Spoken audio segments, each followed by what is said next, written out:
What's going on, everybody? Eric Stochastic here on the Odd Dropper channel, coming to you with a super early morning edition of NBA Lindy's Leans, Likes, and Locks. Hit that like button, subscribe button, notification bell goes a long way for me on this video, goes a long way for you. That way you become a prize whenever great content is going live here at our little neck of the YouTube woods. My friends, it is 6:40 out on the West Coast. It is 9:40 out on the East Coast. So yeah, it is early morning. I did not record last night purely because there weren't a ton of props up.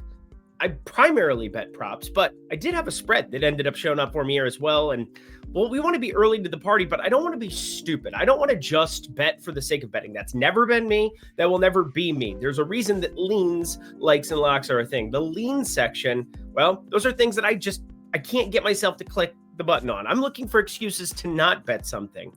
When you have to bet something, well, that's going to fall into the like category purely because it's like undeniably a good play. That's what I try to do. That's what I try to instill in you. And, well, sometimes it's inconvenient for myself. I could have recorded last night, had one play for you, one play that I had my eye on, and, well, Colin Gillespie, hello. You're going to be on the card today no matter what. I knew he was going to be, but no matter what, I want to be able to give you the best information possible. Hopefully you respect that. Hopefully that's all right with you. And yeah, I know that a lot of people want to get the analysis night before, but felt as though this year it's like, well, I get to call the shots. I get to do what I want to do. I'm producer Lindquist as well. So want to be able to do everything I can to make you profitable better. And well, sometimes that's not forcing garbage, because that's what it just would have been a lot of leans. Alrighty, before we get to that, shall we? NBA Lindy's Live. I think we're going to be running that back next week.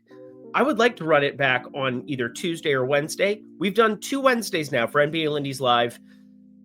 I can't wait to be just continuing to talk through process with you, continue to work through some of the sheets and stuff. We're just going to be screen sharing more and more and more. We're going to be researching more and more and more. I really enjoy that show. Hopefully you do as well, and you'll be tuning in either next Tuesday or Wednesday. And of course, the premium Discord, Lindy NBA. I've got the monthly for the price of the weekly right now, $19.95.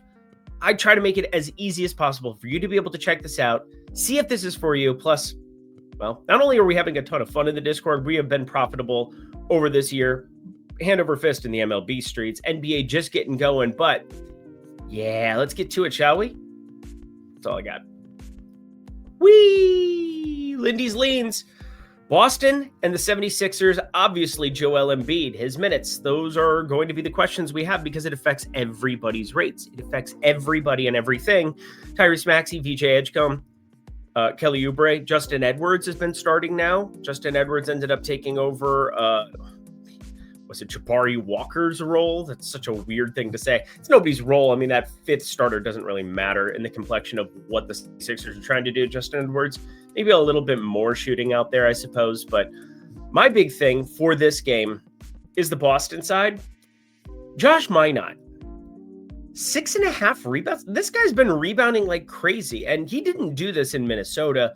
But new teams, new roles, new opportunities, new scenery. You just never know how things are going to come through in the wash, and we'll talk about that when we talk about Atlanta in the like section, because there's one guy in particular that I'm just curious. Small sample sizes can get us in a little bit of trouble early on in the season. That's why a lot of the times you'll see in portfolio EV a lot of unders, purely because, well, market-based, people are betting their overs, and that's going to get you there. But I'm trying to bring my projection-based stuff, which kind of ends up being on more on the over side of things. Josh Minot, I'm looking at his double-double. That's an actual thing that I just said out loud. Derek White as well, in terms of his assist rate. I think that's going to be coming up as he's more of a distributor. And if Josh Minot's knocking down shots alongside Peyton Pritchard, alongside Jaylen Brown, I think Derek White's going to have more assist opportunities going forward. So, yeah, there's a lot of prop interest I have in that one. Boston plus 1.5, purely because it's wild to see that, considering they haven't shot the 3 ball all that well this year. VJ did. How good are you?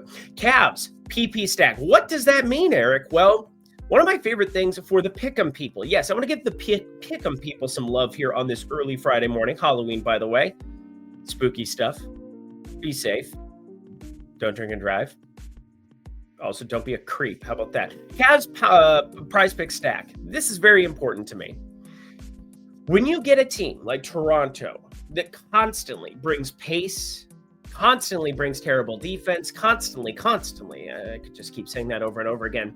These 4 and 5 fantasy pick sides, like, I know it's an 8, 9, 10 point spread now we're kind of pushing on, but if this game stays competitive, all of their fantasy point projections are just under by about a point and a half, 2 points. Now, not enough for me to do anything about it right now, but it's definitely something I want to be tracking as the day goes on because, well, numbers move. Even on the pickup sides, obviously, it's a market that's fluid. It's not sitting there in a static state. So, as such, if it dips just a little bit, I think firing up 4 or 5 Cavs in addition to one Toronto piece on the other side right now, looking at Emmanuel quickly, although is under 10.5 rebounds plus assists was popping for me on Portfolio EV this morning. So something I do want to be a little bit careful of, just having redundant bets. But Cavs, prize pick stack. That's the PP side of it. PP, he said PP. Brunson, over 7.5 assists. Why does it have Lakers and Memphis? What in the world is that? What did I do? Because Lakers and Memphis are right there. What did I do? Whatever. We know what game this is. Hopefully you understand what I'm doing with my life. Knicks and Bulls. I know that's the game because I broke it down. But over 7.5 assists here for Brunson. The main thing of note, Miles McBride is off the injury report. I expect him to be the guy who now kind of jumps into the starting motion. And then Mitchell Robinson. I'm looking at Karl Anthony Towns under on rebounds if Mitchell Robinson ends up out there. I'm sure we get a couple minutes of Huck Porty, but maybe not like more than 4 to 6 potentially in the event that you get Mitchell Robinson back out there. And Karl Anthony Towns, I know this is the NBA Cup. Sorry, I buried the lead. NBA Cup. Brunson over 7.5 assists. Just doesn't look as good if you're not going to get like the full experience of Karl Anthony Towns out there. Mitchell Robinson, such a low usage guy. And if he trims into the minutes, even like 2, 3, that plus money doesn't look as good here on the 7.5 assists. So it's staying off for now. Just a little too thin this early in the morning. We got the Lakers taking on the Memphis Grizzlies. And so nice. I wanted to talk about it twice. We got Luka Doncic potentially coming back. Now, he's listed questionable. Marcus Smart also listed questionable. LeBron's going to be out. Gabe Vincent going to continue to be out here. But Jake LaRavia went completely scorched earth on the world. I mean, Austin Reeves has been going scorched earth beyond scorched earth on the world in the absence of LeBron and Luka. But you get Luka back in here. Jake LaRavia knocking down shots against his former Memphis team. This is going to be an interesting one because JJ Redick was pretty high on LaRavia coming into this year. I didn't know if I trusted it, but you look at this roster and they just have no other wings. And, well, if he's knocking down threes and, getting to the bucket like he did against my Timberwolves, yeah, he's going to be playing a lot more. If I knew Luka was playing, I would have bet Lakers +2 here. Obviously, Memphis, we'll have to see in the West how sportsbooks are kind of stacking stuff up. And I know we're back in Memphis here, but they were 10.5 point dogs in Golden State. Is Golden State that much better? Like, I don't quite understand if you have Austin Reeves and Luka Doncic, how you wouldn't just auto-fire +2. So be careful with that one. Not a ton of prop interest purely because I would just be jamming unders. If I knew Luka was in, I'd be jamming overs. If I knew he was out, I think I lean more towards him being out, which is why I'm a little gun shy on this. Jokic under 10.5 assists. Nothing like something everybody will hate to really finish out the league department. I'm probably going to bet this. In fact, well, I know that I'm going to bet this, but I just put it in the lean section for all y'all that really don't want to bet your unders. But guys, Jokic, he's been absolutely insane, but we haven't ran into any foul trouble for him. We haven't ran into poor shooting performance. Jamal Murray or Aaron Gordon goes off every single game, and it just becomes like a two-man alternating handoff thing between Jokic. Jokic obviously is going to get his buckets too. He's the best player in the world, but I know it's the NBA Cup.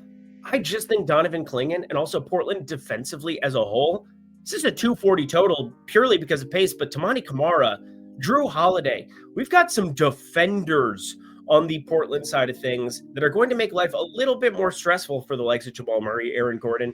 Again, Jokic, Donovan Clingan, he's out there for his defense, but he's got to step out to the perimeter. This is not going to be a fun spot for anybody, but if you watch Clingan at UConn, he has that defensive dog in him to some extent, but Jokic under 10.5 assists. It's grading out just a little bit too good for me not to pull the trigger. And actually, that was something that was thrown out in the Discord. And yeah, gonna have to follow through on that. One more time for the people in the back. We got $19.95 right now, $30 off Promo code Lindy NBA. I'm going to be running this for one more week. One more week, and then it'll be done. Wanted to give everybody an opportunity, especially when, I was back in South Dakota living my life, because I got to know. I don't think I could sing the song. I should probably get to the likes. Need to walk my dog tonight. Let's get to the place. Thought I was weird at night. How about in the morning? Coffee. Un cafe. A little whistle on the top of that. Atlanta, -3 taking on Indy. Big news here, obviously, Trae Young. He is going to be out for this one. I think he avoided some catastrophe or some catastrophic injury. That's what I was thinking of. So it's just a right knee sprain. Didn't tear anything. Yay. That makes me happy. But we'll say this. They're still 3-point favorites taking on Indy because look at this freaking team. They're winless. Ben Shepherd, Aaron Nesmith, Pascal Siakam, Jarris Walker, this is your life, and Isaiah Jackson. Woo, he's not for real. He's kind of sucky, actually, but does some things okay. He's an energy guy. He likes the game of basketball.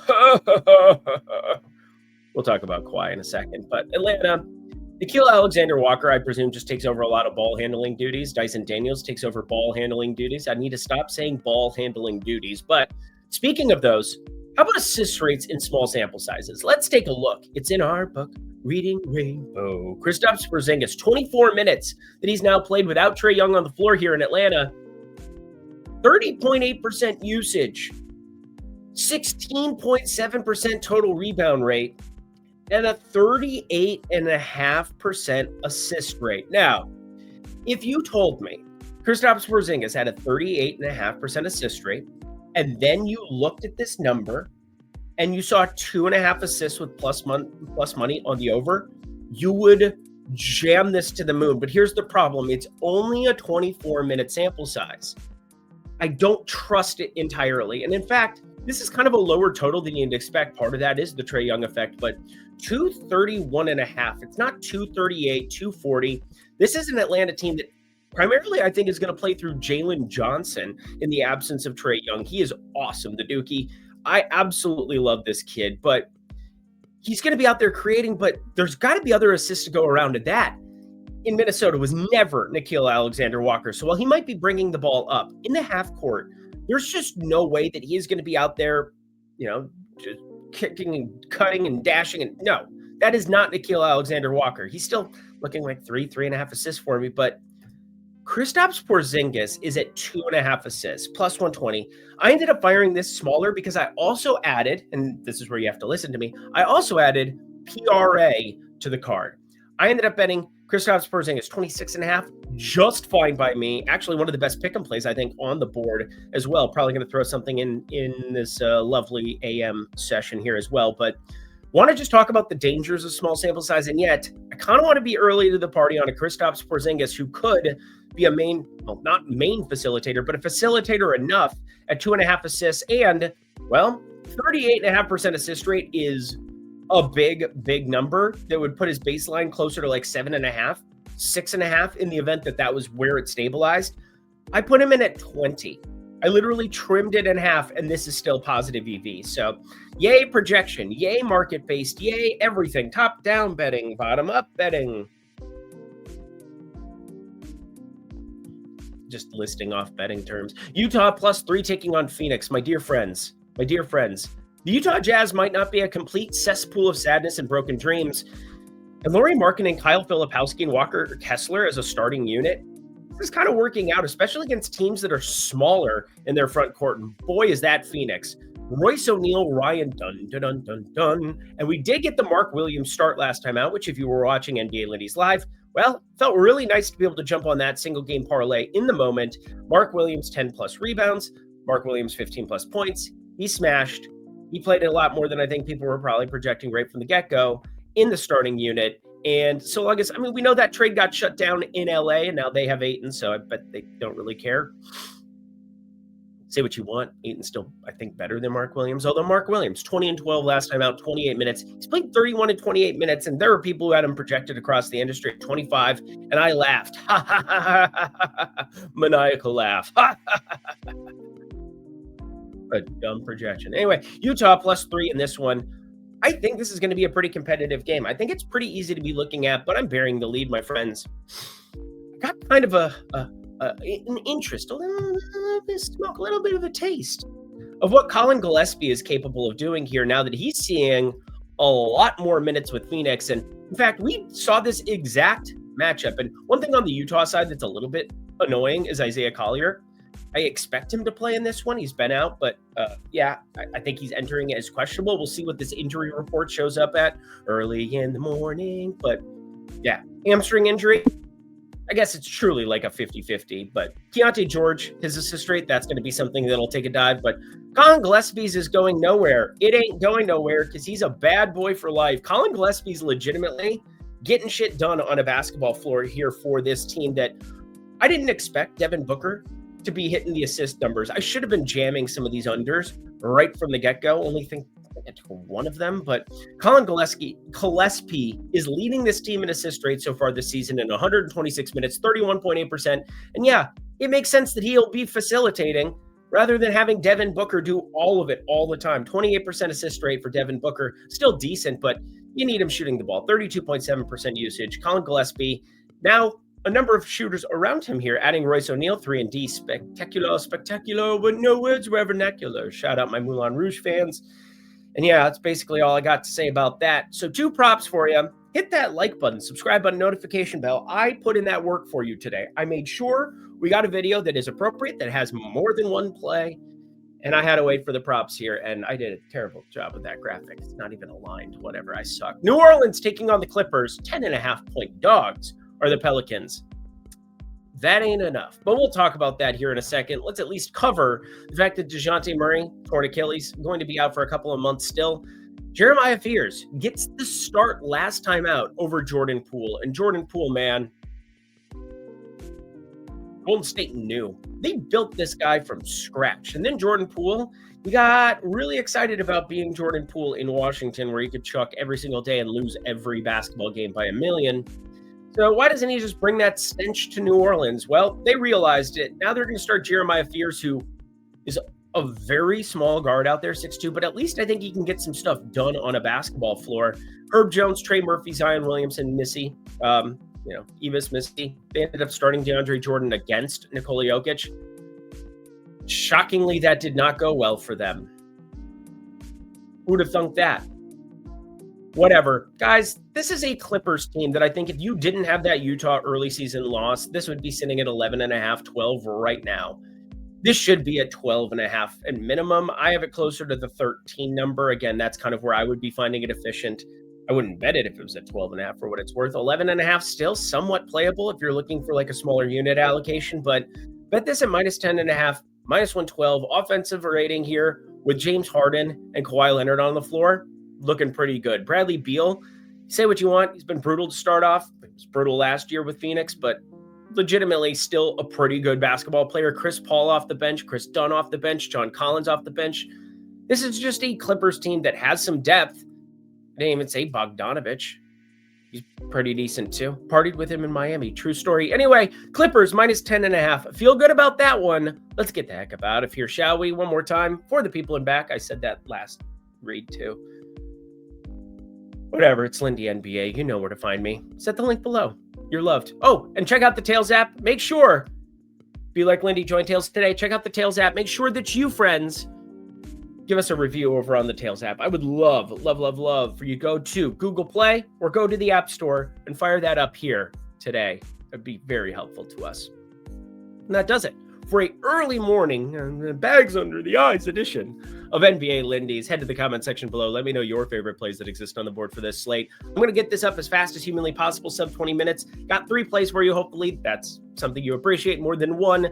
And you guys still hit that like button for me so that I can do these on days where there aren't enough props up yet and I want to make you money. That's the goal of this, is to make you money. It's not to be cute and funny and all the other shit that I try to be, but it's to make you money. And I can do that. So I'm going to do that even if I have to wake up early for you. It's a pretty great gig. I really like my job and I like making you money. I'm done talking. Happy Halloween, everybody. Until next time, friends, I'm Eric Lindquist. Have a great weekend. Best of luck in the NBA streets. Don't forget to check out NFL Lindy's for Sunday. Bye. Catch you later.